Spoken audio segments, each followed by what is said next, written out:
له يا لا لالي يا لا له يا لا لالي يا لا له يا لا لالي يا لا له يا لالي يا لا له يا لا لالي يا لا له يا لا لالي.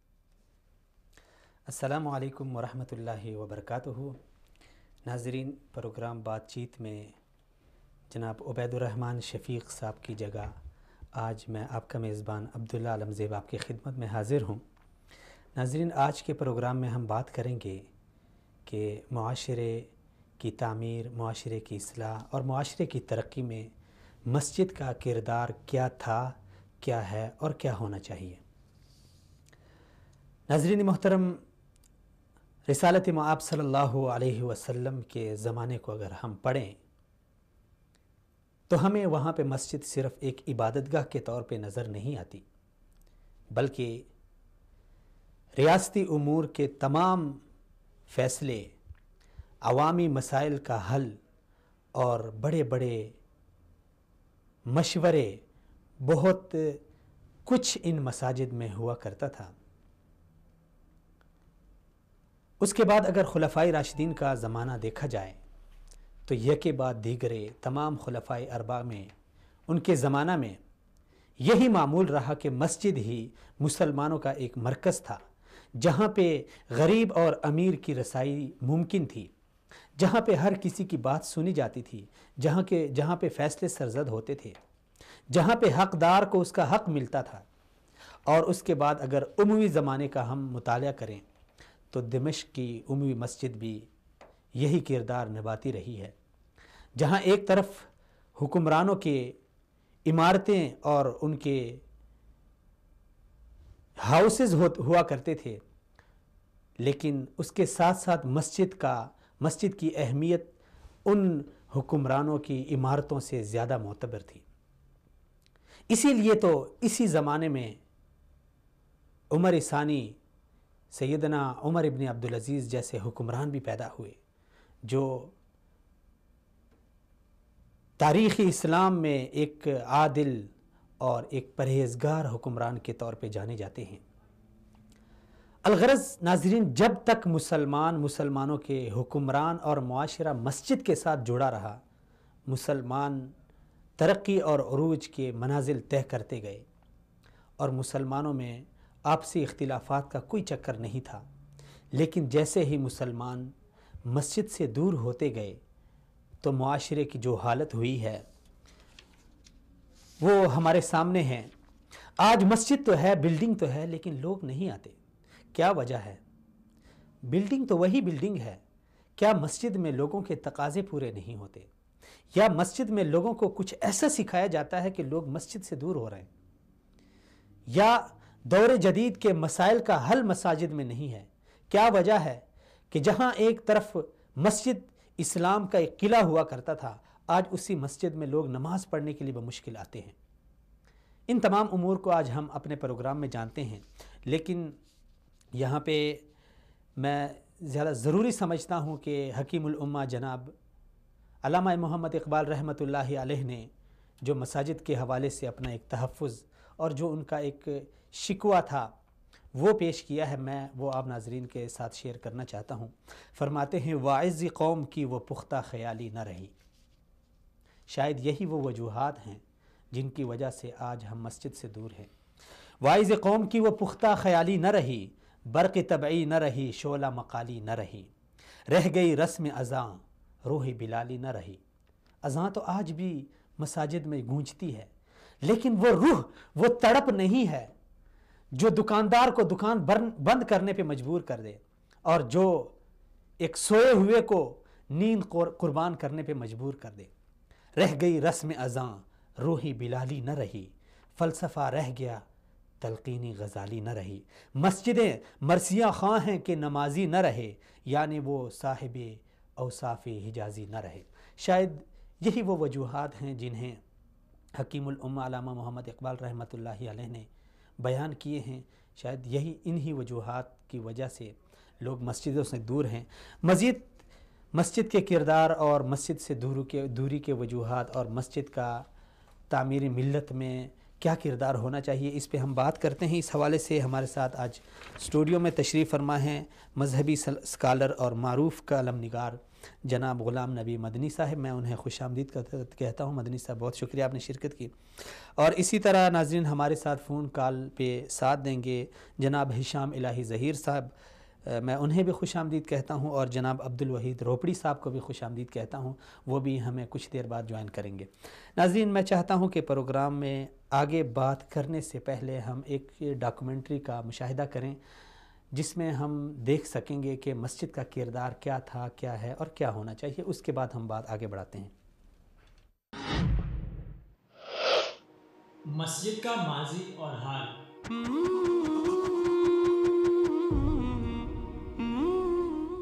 مسجد یعنی سجدہ کرنے کی جگہ، وہ مقام جہاں ایک مسلمان اپنی ذات اور ساری دنیا سے کٹ کر ایک ذات وحدہ لا شریک کے آگے سر جھکا کر پیشانی ٹیک کر ہم کلام ہوتا ہے، جہاں مسلمان اپنے محبوب رب کی محبتوں کو قریب ترین محسوس کرتا ہے اور اس کی وحدانیت کی گواہی دیتے ہوئے اپنی بندگی سے اس کا تابعدار ہونے کا عملی ثبوت دیتا ہے۔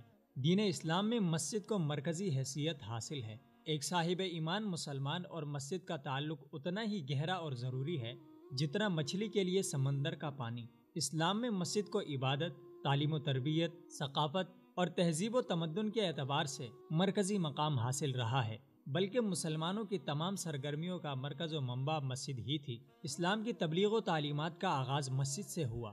پیغمبر اسلام حضرت محمد صلی اللہ علیہ وسلم نے جب ہجرت فرمائی تو مدینہ شہر سے باہر مسجد کی بنیاد رکھی، جو اسلام کی سب سے پہلی مسجد ہے، یعنی مسجد قباء، اور پھر مدینہ منورہ میں اپنے جاننثار صحابہ کے ساتھ مل کر دوسری مسجد تعمیر کی، جسے مسجد نبوی صلی اللہ علیہ وسلم کہتے ہیں۔ اس میں دینی اور دنیاوی تعلیمات کی شروعات کی۔ اسی مسجد نبوی سے علم و عرفان، تہذیب و تمدن، اتحاد و یگانگت، اجتماعیت اور مساوات و اخوت کے جذبات پروان چڑھے، اور معاشرہ روز بروز منور ہوتا چلا گیا۔ پھر ایک غیر فانی اسلامی تہذیب وجود میں آئی کہ جس کے نقوش رہتی دنیا تک باقی رہیں گے۔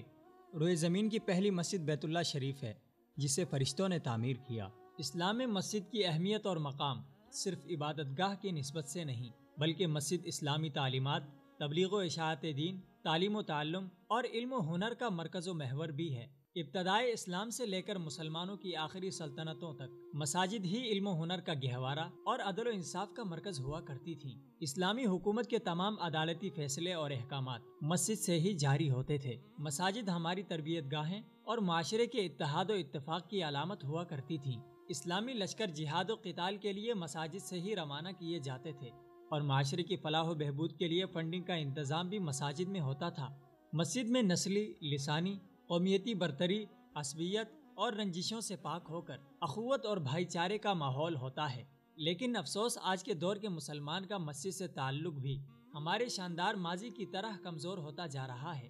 جو مساجد دن رات کھلی ہوتی تھیں، آج وہاں نماز کے اوقات کے علاوہ تالے لگائے جاتے ہیں۔ جن مساجد میں مساکین اور مسافر قیام کرتے تھے، اب وہاں مؤذن بھی صرف 5 وقتہ نمازوں کے دوران ہی پایا جاتا ہے۔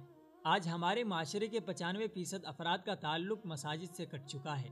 صرف 5% لوگ مساجد کا رخ کرتے ہیں اور نمازوں کا اہتمام کرتے ہیں۔ مسلمانوں کا وہ تابناک ماضی بھی تھا جب نماز فجر اور نماز جمعہ میں یکساں تعداد ہوتی تھی، لیکن آج کل سوائے رمضان کریم کے مساجد کی رونق ماند پڑتی جا رہی ہے۔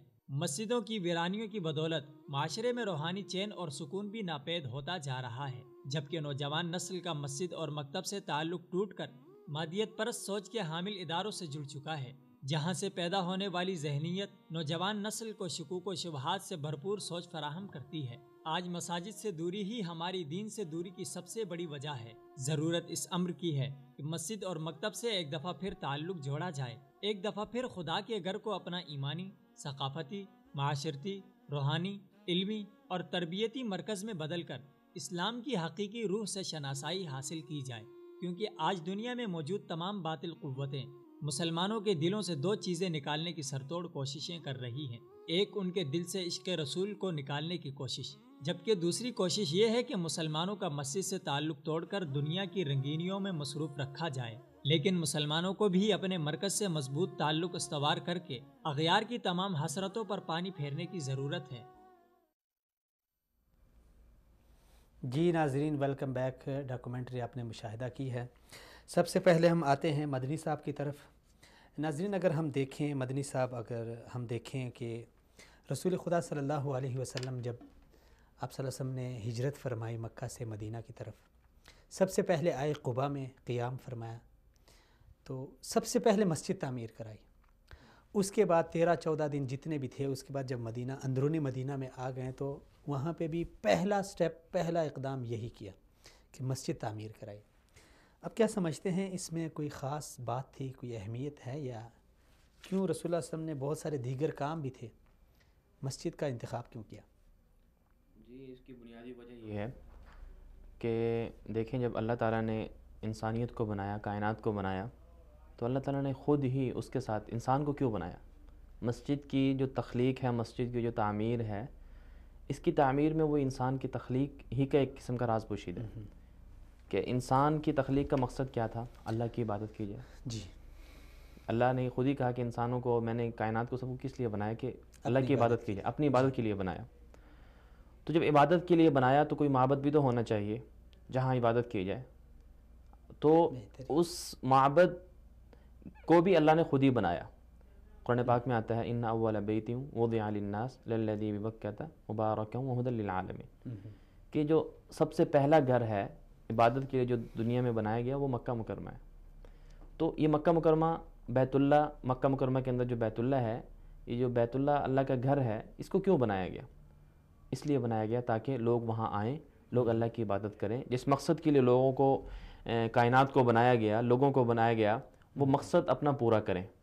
تو اگر انفرادی طور پر اللہ اجتماعیت کو چاہتے ہیں اور اسی اجتماعیت ہی کے لیے کائنات کو بنایا، لوگوں کو، انسانوں کو بنایا، تو یہی وجہ ہے کہ پہلے بیت اللہ بنا۔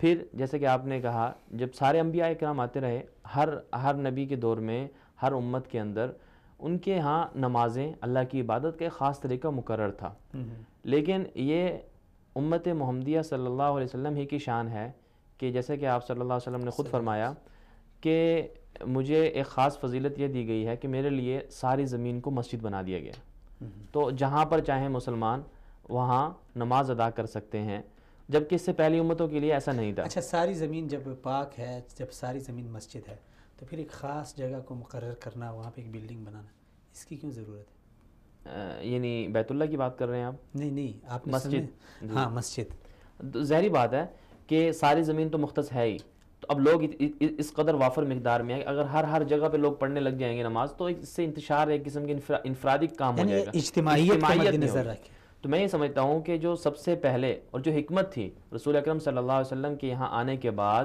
آپ دیکھیں مکہ میں جب ہجرت سے پہلے لوگ کہاں نماز پڑھتے تھے؟ تو پڑھتے کہاں تھے؟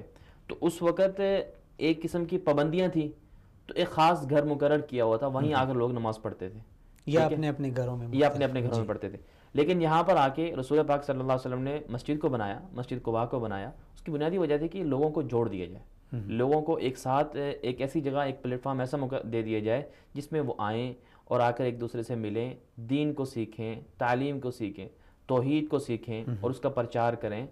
تو ان سب امور کو مد نظر رکھتے ہوئے رسول اکرم صلی اللہ علیہ وسلم نے مسجد کا بنیادی طور پر سب سے پہلا کام مسجد بنائی، تاکہ سب لوگوں کو ملنے کے لیے اور سب لوگوں کے اکٹھا ہونے کے لیے ایک بنیادی جگہ ہو جائے، بنیادی جگہ میسر آ جائے۔ تو مسجد واقعی مسجد جو ہے مسلمانوں میں، اور جو اسلام چاہنے والے ہیں، اسلام سے محبت کرنے والے ہیں، ان کو آپس میں ملانے کا ایک بنیادی ذریعہ ہے۔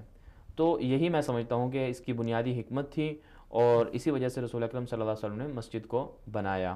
اور قرآن پاک میں بھی اس کی جگہ جگہ پر پھر اس کی آپ صلی اللہ علیہ وسلم نے ترغیب بھی دی ہے کہ جس نے مسجد بنائی، تو جو اللہ کے لیے مسجد بناتا ہے تو قیامت میں بھی اللہ اس کے لیے گھر بنا دیتے ہیں۔ اور اسی طرح بہت سی دوسری روایت میں بھی آتا ہے کہ جو بندہ مسجد کے ساتھ جس کا دل معلق ہوتا ہے، تو وہ قیامت والے دن اللہ کے جو خاص سایہ ہوگا اس میں وہ ہوگا۔ اور اسی طرح اللہ تعالیٰ نے قرآن پاک کے اندر بھی جو مسجدیں ہیں تقریباً 28 مقامات پر قرآن پاک کے اندر مسجد کا تذکرہ آیا ہے۔ مسجد کا معنی کیا ہے بنیادی طور پر دیکھا جائے؟ سجدے کی جگہ۔ تو قرآن پاک کے اندر بھی اس کا تذکرہ آتا ہے، انما یعمر مساجد اللہ من آمن باللہ والیوم الآخر واقام الصلاۃ وآتى الزکاۃ ولم یخش الا اللہ فعسى اولئک ان یکونوا من المہتدین۔ تو یہ ساری مسجد کی ایک پورا ایک فلسفہ ہے اور اس کے پیچھے ایک پوری ایک عمارت کھڑی ہوئی ہے جس میں اجتماعیت ہی کار فرما ہے۔ چلیں اجتماعیت ماضی یہ تو رسول اللہ صلی اللہ علیہ وسلم کا زمانہ ہو گیا، پھر اس کے ساتھ آپ نے نوازش آپ کی کہ آپ نے مسجد کی اہمیت کے بارے میں، اس کی فضیلت کے بارے میں ذکر کیا۔ اب ہم تاریخ سے نکلتے ہیں، آج کے زمانے میں آتے ہیں، کیونکہ ہمارے مسائل آج کے ساتھ تعلق ہے۔ جی، آج آپ کیا سمجھتے ہیں کہ مساجد کا کردار ان ہی مساجد جیسا ہے جس طرح پہلے تاریخ میں تھا، یا کچھ آپ کو فرق نظر آ رہا ہے؟ دیکھیں، جب تک امت اسلامیہ خلافت راشدہ کا دور رہا اور بعد میں بھی بنو امیہ، بنو عباس اور بنو عثمانی خلافت، ان سبھی ایام میں، ان سبھی جو یہ ہمارا ماضی کا جو سنہری دور گزرا ہے، ان میں الحمدللہ مسجد کا ایک بہت فعال کردار رہا ہے معاشرے کے اندر، معاشرے کی تعمیر، لوگوں کی اصلاح میں بہت فعال کردار رہا ہے۔ یہی وجہ ہے کہ ہم خلافت راشدہ میں تو دیکھتے ہیں کہ ہمیں سارے خلفاء جو تھے وہ بیک وقت بادشاہ بھی تھے اور مسجد کے امام بھی تھے، سب کچھ انہی کے سر پر ہوتا تھا، ریاست کی ذمہ داری وہی نبھاتے تھے۔ تو لیکن بعد کے جو ہمارا دور گزرا ہے اسلامی تاریخ کا، اس کے اندر بھی اس بات کا اہتمام رکھا گیا کہ جو وقت کا بادشاہ تھا وہی امامت کا اصل حقدار تھا، وہی جسے ہم کہتے ہیں کہ امامت کبریٰ کی ذمہ داری، امامت کبریٰ کس کے پاس تھی؟ وہ بادشاہ کے پاس تھی۔ ہم ایسے بھی یہ کس سن تک اس سلسلہ جاری رہا؟ تو یہ تقریباً ہر دور میں رہا ہے۔ آپ دیکھیں بنو امیہ کے دور میں بھی ایسے رہے ہیں، جیسے عبد الملک بن مروان کو دیکھ لیں، سیدنا عمر بن عبدالعزیز کو دیکھ لیں، وہ امام بھی تھے، اور ساتھ میں اب سید عبدالعزیز کا، عمر بن عبدالعزیز کا دور جو ہے آپ دیکھیں 100 ہجری ہے، 100 ہجری کا دور ہے، تو اب 100 سال کے بعد تک یہ رہا۔ پھر عثمانی خلافت کے اندر بھی یہ آخر تک یہ رہا تھا کہ جو وقت کا بادشاہ تھا وہی امامت کا اصل حقدار ہوتا تھا۔ ہم دیکھتے ہیں کہ ہارون الرشید کو دیکھتے ہیں کہ وہ عید بھی پڑھاتے ہیں اور اپنی سیاسی ذمہ داری بھی ادا کرتے ہیں۔ اسی طرح جو ہمارے دیگر اسلامی ممالک کے جو حکمران گزرے وہ سب ایسا کام کرتے رہے، اسلامی جو خلافت کے دور میں جو حکمران گزرے۔ لیکن مسئلہ یہ ہوا کہ جب خلافت کو گرا دیا گیا، یہ 19ویں صدی کے اندر، 19ویں صدی کے شروع میں جب سقوط ہوا، تو جب نئی ایک جدت آ گئی اور جمہوریت کا ایک قسم کا نعرہ بلند ہو گیا اور دنیا کے اندر یہ سب چیزیں آ گئیں، تو اس کے ساتھ ساتھ مسجد اور دین کو بیک پہ کر دیا گیا، پیچھے دھکیل دیا گیا، یعنی اس کی اہمیت کو بہت پیچھے کر دیا گیا۔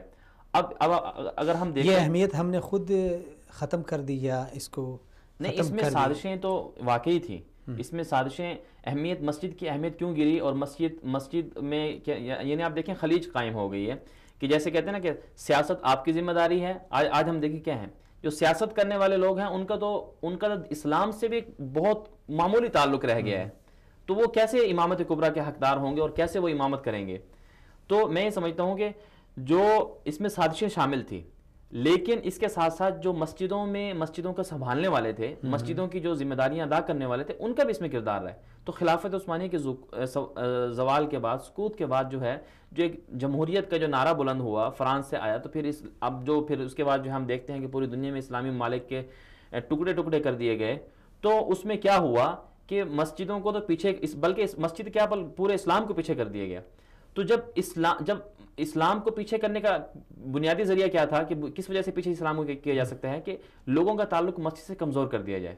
تو جب آپ کے حاکم کا، آپ کے حکمران کا، جو آپ کے منتظم ہے، اس کا ہی تعلق مسجد سے نہیں رہا، تو پھر عام لوگ تو خود بخود دور ہو جائیں گے۔ تو یہ اس کی بنیادی وجہ یہ آئی کہ خلافت عثمانیہ کے بعد یہ ان کو پیچھے کر دیا گیا۔ جو ہمارے اوپر جو حکمران مسلط ہوئے وہ ایسے آئے کہ جن کا اسلام سے اور مسجد سے کوئی تعلق نہیں تھا۔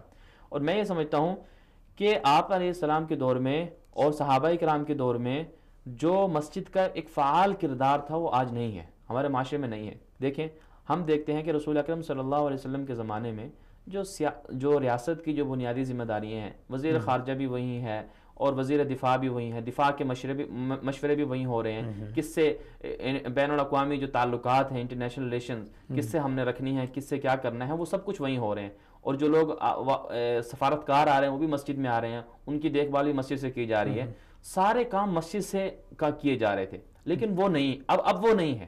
کیوں؟ اس کی بنیادی وجہ یہ سامنے آئی کہ اسلام کو اور جو ریاستی ذمہ داریاں ہیں اس کو الگ کر دیا گیا۔ آج دنیا کے اندر یہ ہمارے لیے ایک اچھا وہ ہے کہ ہماری ایک قسمت ہے کہ ہمیں جو ہے پاکستان ایک نظریے کی بنیاد پر ملا۔ نظریہ کیا تھا؟ نظریہ اسلام تھا، یعنی ریاست ہم نے ایک دین کے نام پر ایک نظریے کی بنیاد پر حاصل کی ہے۔ آج دیکھیں کہ جو لوگ یہ نعرہ لیکن اگرچہ 70 سالوں سے ہمارے ہاں وہ نظریہ صحیح طرح سے نافذ نہیں ہو سکا، لیکن لوگوں کو جو اسلام کے اور جو اس نظریے کے خلاف ہیں ان کو ابھی بھی اس بات کا غصہ ہے کہ کیوں ہمارے پاکستان کے اندر، کیوں ہماری ریاست کے اندر ہم یہ کہتے ہیں، یہ نعرہ بلند کرتے ہیں کہ پاکستان کا جو نظریہ ہے وہ اسلام ہے، یہ مسلمان ہے. تبھی تو وہ نعرہ بلند کرتے ہیں کہ ریاست کا کوئی مذہب نہیں ہوتا.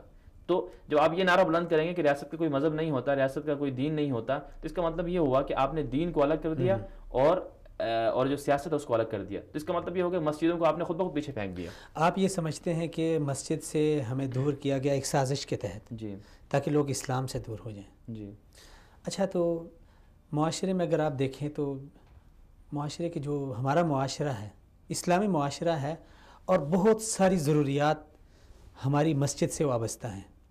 یعنی اگر آپ دیکھ لیں، ہماری پیدائش سے لے کے ہماری زندگی کے بہت سارے مسائل، گھریلو خاندانوں مسائل، حتیٰ کہ جب فوت ہو جاتا ہے تو تب تک اس کا تعلق مسجد کے ساتھ رہتا ہے. لیکن پھر بھی لوگ مسجد سے آہستہ آہستہ دور ہو رہے ہیں. ایک سوال یہاں پہ یہ پیدا ہو رہا ہے کہ کیا مسجد میں لوگوں کے تقاضے پورے نہیں ہوتے؟ ہاں، یہ بہت اچھا سوال ہے کہ واقعی ایک تو جیسے میں نے آپ کو بتایا کہ ایک یہ دور ہے مساجد سے دور کرنے کا کہ اس میں پورے ایک اوپر سے ایک طبقہ تھا، ایک پوری وہ ایک جو استعماری قوتوں نے ہمیں الگ کیا. جیسے اسلام پر زوال آیا تو اس کے ساتھ یہ بھی ہوا.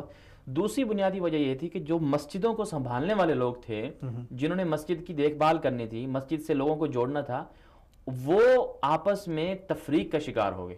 وہ آپس میں ایسی چیزوں سے ان کے اندر وہ صلاحیتیں، وہ کردار ان کا نہیں رہا جن کے ذریعے سے لوگوں کو قریب کیا جاتا. اب دیکھیں آج کے دور میں ہم برصغیر کی اگر ہم تاریخ اٹھا کے دیکھ لیں جس میں برصغیر ڈیوائیڈ ہوا، تو ہمیں یہ نظر آتا ہے کہ جسے ہم فرقہ واریت کہتے ہیں. اب مسئلہ یہ پیدا ہو گیا کہ جو مسجدوں میں امام مقرر تھے ان کی بنیادی تربیت نہیں رہی. ٹھیک ہے، ان کی بنیادی تربیت، بنیادی تعلیم جو مسجد کے اندر ان کی امامت کے جس کی وجہ سے وہ اہل ہوتے، وہ چیزیں ان کے اندر نہیں رہی.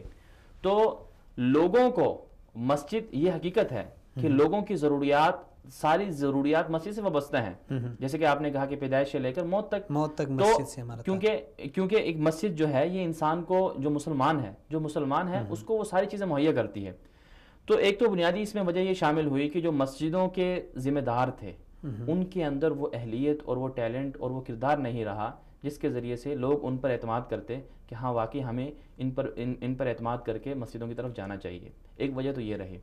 اور دوسری وجہ میں یہ سمجھتا ہوں کہ جس دور سے ہم اب گزر رہے ہیں، جسے ہم غزو الفکری کے نام سے بھی یاد کرتے ہیں، کہ جو فکری ایک جنگ ہے، فکری جنگ کی وجہ سے مساجد سے لوگوں کا تعلق منقطع ہو گیا. آپ اس کو اگر کوئی بندہ یہ کہے کہ جی آپ لوگ تو ویسے ہی قدامت پسند ہے، ہر بات میں آپ کو سازش نظر آتی ہے، نہیں. حقیقت یہ ہے کہ آج جو ہے وہ فکری جنگ چل رہی ہے. فکری جنگ سے مسلمانوں کو کیسے دور کیا؟ اب دیکھیں کہ اب جو میڈیا کی ایک جنگ ہے، جو میڈیا جو یہ پوری دنیا کے اندر، پورے مسلمانوں کے اندر جو ہے ایک اب یہ جو ہمارے مسجدوں سے ہمیں دور کرنے میں اس کا بھی بنیادی کردار ہے. اب دیکھیں ہمارے نوجوانوں کا، ہمارے جو مسلمان ہیں، مسلمان کمیونٹی کا اتنا تعلق میڈیا سے ہے اتنا تعلق مسجد سے نہیں ہے. ہر بندے کو یہ پتا ہوتا ہے کہ جی فلاں سیاستدان کی یہ خرابی ہے، اس میں یہ خوبی ہے، اس میں یہ ہے، آج کل فلاں ہوگا، کل فلاں ہوگا، کل یہ ہوگا. لیکن مسجدوں سے ان کا اتنا تعلق نہیں ہے، مسجدوں کے بارے میں انہیں معلومات نہیں ہے کہ مسجد میں جائیں. اچھا، اس میں ٹھیک ہے ان کو بنیادی تعلیمات نہیں ہے یا جو ان کی کمزوری ہیں. جی، اس میں جو امام مسجد ہے یا خطیب مسجد ہے، اس کے رویے کا، اس کے سلوک کا، اس کے انداز بیان کا کتنا اثر ہوتا ہے؟ بالکل یعنی لوگوں کو مسجد سے جی بالکل، کہ یہ ایک بنیادی طور پر جو ہے ایک مرکز ہے لوگوں کو جوڑنے کا. اب جو امام مسجد ہے یہ سب کچھ اگر ہم دیکھیں تو اس میں ذمہ داریاں آتی ہیں وہ امام مسجد کے اوپر بھی آتی ہیں. کیوں؟ دیکھیں امام مسجد کا کردار تو یہ ہونا چاہیے کہ وہ لوگوں کو اخلاق کی دعوت دے، اخلاق سکھائے اور آپس میں میل جول رکھنے اور آپس میں محبت کرنے کی تعلیم دے، ترغیب دے. اب مسئلہ یہ پیدا ہو گیا کہ ہمارے ہاں فرقہ پرستی عام ہو گئی. ٹھیک ہے، اب لوگوں کے ہاں اب ہر مسلک والوں نے، ہر لوگوں نے اپنے اپنے مسجدوں کو خاص کر لیا کہ جی یہ فلاں کی مسجد ہے، یہ فلاں کی مسجد ہے. اب جس کے مسجد کو جو اس کو لیبل دے دیا گیا، ٹائٹل جو اس کو دے دیا گیا ہے، اب دوسرے مسلک والا اس میں نہیں آتا ہے. اچھا، ہشام الہی ظہیر صاحب کال پہ ان کو لے لیتے ہیں. السلام علیکم ورحمۃ اللہ. السلام علیکم ورحمۃ اللہ.